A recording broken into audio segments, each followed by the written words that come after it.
AP మంత్రివర్గ సమావేశం ముగిసిన అనంతరం మంత్రి పార్థసారథి మాట్లాడుతున్నారు. ఇప్పుడు లైవ్ చూద్దాం. రద్దు చేస్తూ 1/7/2024 నుండి భారతీయ న్యాయ సంహిత 2023 మరియు భారతీయ నాగరిక సురక్షా సంహిత 2023 అమల్లోకి రావడం వల్ల ఈ రాష్ట్ర ప్రభుత్వం ప్రతిపాదించిన సవరణ బిల్లు చట్టపరంగా నిష్ప్రయోజనంగా మారింది.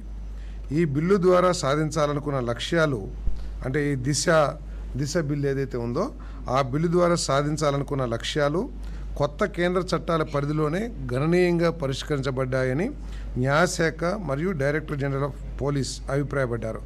దీంతో ఆంధ్రప్రదేశ్ దిశ బిల్లు, క్రిమినల్ లా ఆంధ్రప్రదేశ్ సవరణ బిల్లు 2019ను ఉపసంహరించుకోవాలని ప్రభుత్వం నిర్ణయించింది. తదనుగుణంగా ఈ ప్రతిపాదనను ఆమోదం కోసం మంత్రివర్గం ముందు ఉంచడం దాన్ని ఆమోదించడం జరిగింది. ఇదేంటంటే ఒకటి ఎవరైనా ఆలోచించాల్సింది ఏంటంటే ఏ బిల్లు అయినా సరే ఇటువంటి చట్టంలో మార్పు చేయాలంటే కేంద్ర ప్రభుత్వం ఆమోదం ఉండాలి.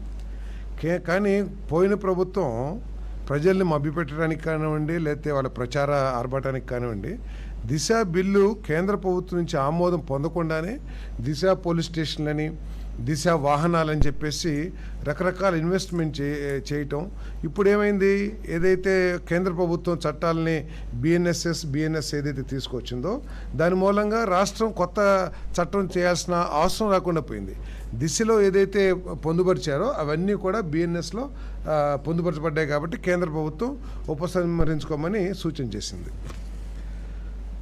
అక్వాకల్చర్ ఫామ్లకు యూనిట్కు ₹1,50 చొప్పున ఇస్తున్న విద్యుత్ టారిఫ్ రాయితీను 1/6/2026 నుండి పొడిగించే ప్రతిపాదనకు రాష్ట్ర మంత్రి మండలి ఆమోదం తెలిపింది. మన రాష్ట్రంలో దాదాపు 5.79 లక్షల ఎకరాల్లో 55 లక్షల టన్నుల ప్రొడక్షన్తో మరి ఆక్వా రంగం ఒక ప్రముఖ రంగంగా మన రాష్ట్రంలో ఉన్న విషయం అందరికీ తెలిసిందే.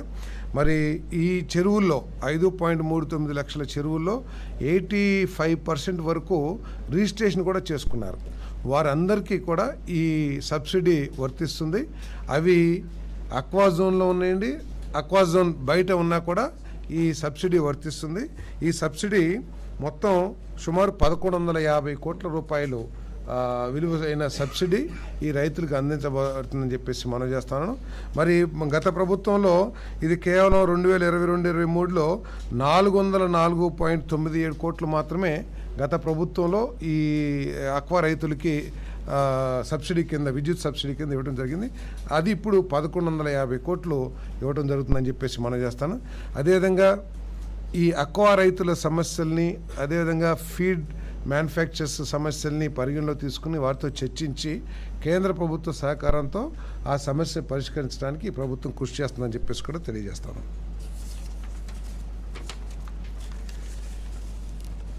పారిశ్రామిక పార్కుల్లో విద్యుత్ మౌలిక సదుపాయ కల్పన కోసం ఏపీఐసి ఫెసిలిటేటర్గా మూలధన వ్యయాన్ని భరిస్తున్న పనులన్నిటికీ ఏపీ ట్రాన్స్కో డిస్కామ్స్ విధించే పర్యవేక్షణ ఛార్జీలను 2.5% తగ్గించేందుకు మరియు అభివృద్ధి ఛార్జీలు మినహాయించేందుకు చేసిన ప్రతిపాదనకు రాష్ట్ర మంత్రి మండలి ఆమోదం తెలిపింది.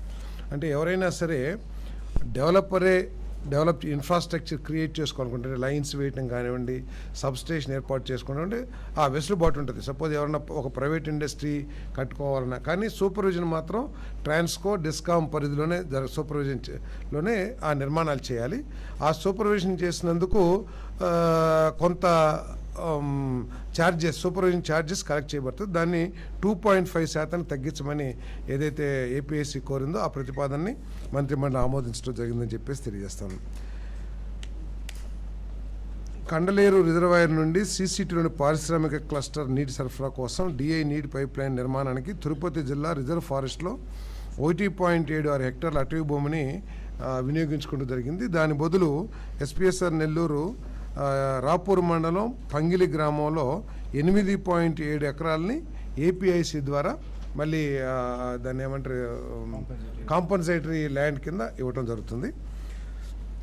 ఆ ప్రతిపాదన కూడా కేబినెట్ ఆమోదించింది.